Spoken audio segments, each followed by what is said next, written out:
What's up, everybody?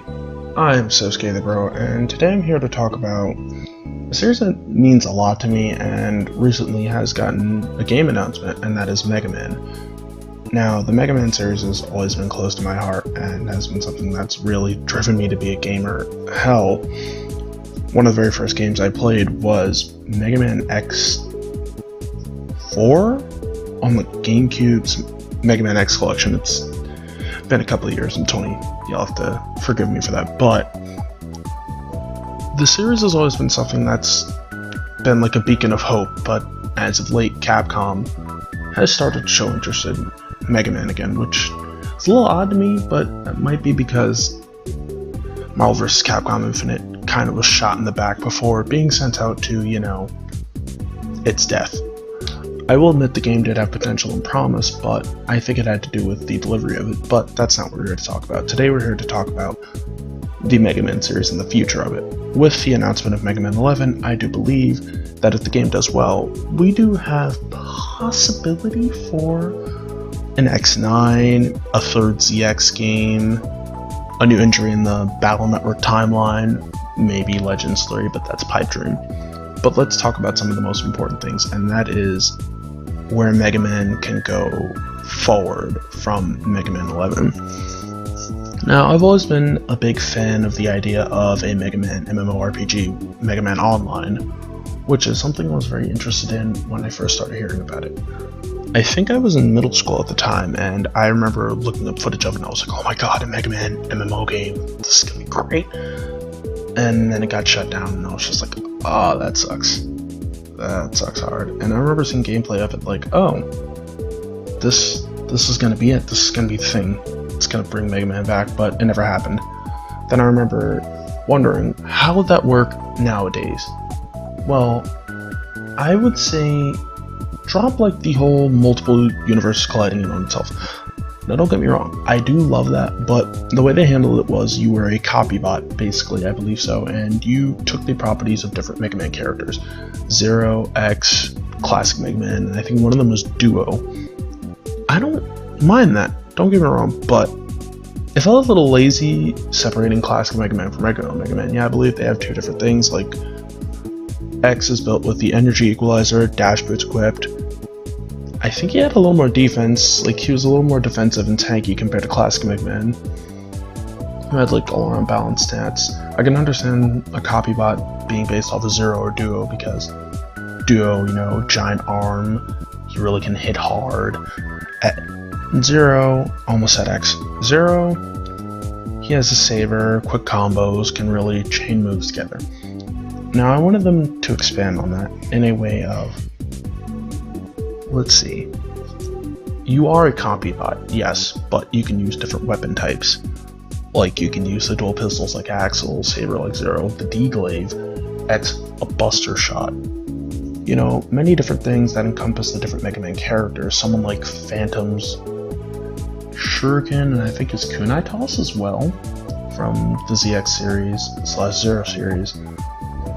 Or hell, why not even just drop like the X series / ZX series and play the Battle Network series style game where you have your own normal Navi, but you can customize the look of them instead of being the generic green Navi with the plus on it and the weird mask and visor with eyes.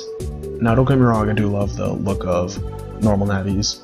Kind of like one of my favorite things to like base characters on, and somebody who would own the normal Navi, but I digress.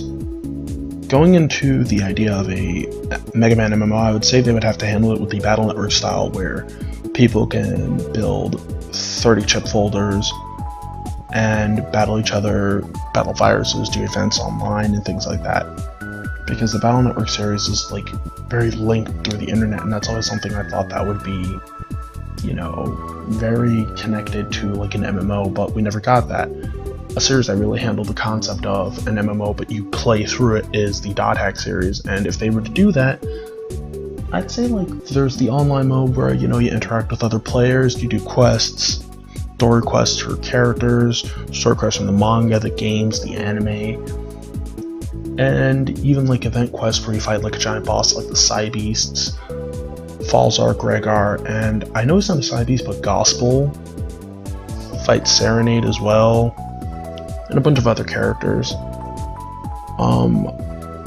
But that's just like the Mega Man MMO. Like, that's just like going off the cuff. This isn't really scripted. If it was, I think it'd be like 30 plus minutes long.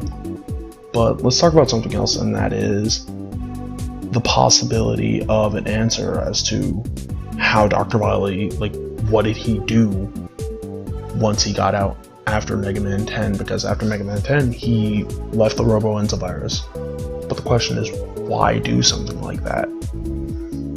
Because we've always known Wily to be someone evil and who wants to take over the world, and he did make the Robo-Enzavirus, so he possibly could have been able to control Robot Masters through it. So that raises the question of, why?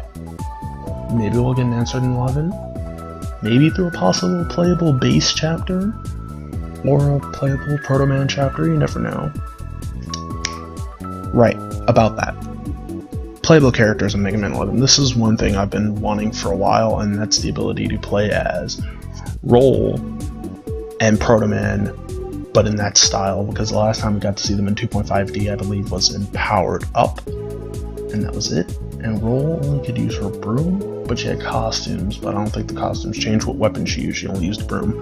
And the Marvel vs. Capcom game, specifically Marvel vs. Capcom 2, has shown that Roll can use her buster and weapons like Mega Man, but I don't think she can take a hit as much as he can, which would play into her mechanic of, oh, yeah, she's a very fast character. I remember that a lot. But, you know, she can't take a hit much, but she can move fast, so it'd be a lot more about maneuverability instead of just getting the charge shot off on the boss. With the new double gear system, I assume they wouldn't be able to give Proto Man a roll it due to a narrative reason, like, oh, it was equipped in Mega Man, so that's it. But Proto Man, he could be a special case, I guess. He could do it, but instead of at the cost of, like, overheating, it cost him HP because, you know, that reactor inside him, it's a little out of control according to Power Up. That's why he can shoot charge shots all the time. If you hit the reactor inside him, it's going to go nuclear and kill whatever's in a 30-mile radius. But another thing about the idea of playable characters would be possibly the Mega Man killer robots. Who else? Past Robot Masters, possibly? Costumes for Mega Man, like, say...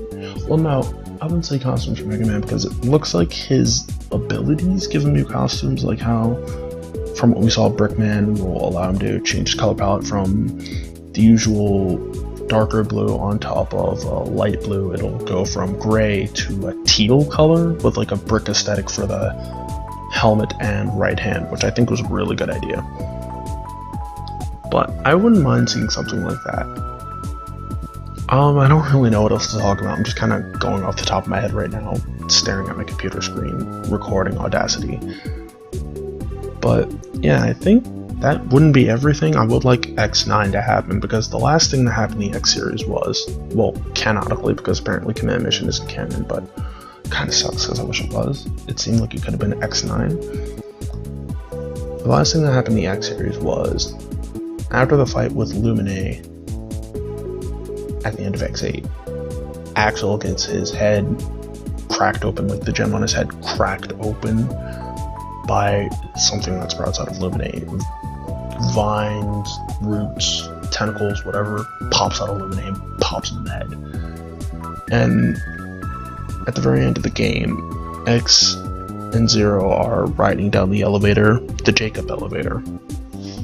And we get a glimpse of the inside of Axel's crystal gem on his head. It's like a shard lighting up, and possibly it's a shard of Lumine, which would lead Axel to go Maverick, which would cause, you know, things like maybe new types actually going Maverick, not of their own free will, but because Lumine is now going to control them through Axel. And it would be a real nice dynamic to see that, like, Axel can no longer trust himself to be a Maverick Hunter, which would lead to why he didn't get a Biomedal in the ZX series, because, you know, he was destroyed before the Elf Wars, because he didn't want that to happen. Maybe X9 can elaborate on the Elf Wars. Again, I'm just going off the top of my head. I don't really know what I want out of the X and Classic series. Personally, I just want that Battle Network MMO and X9, but I don't know what I'd want out of X9. That's something I'd have to sit and think about for a while, if you catch my drift. Because thinking about the X games and where they've been in terms of quality and content really reminds me that they kind of died early because of X6, X7. X8 could have saved it, but too many people had a bad taste in their mouth after X7, which I understand. You don't want to be associated with anything that has the name of something you really didn't like that much. But other than that, I think that's all I have to say for tonight. If you did enjoy my incessant ramblings about the Megaman series, like, comment, subscribe, share this around. I am Sosuke the Bro, and I'll see you later.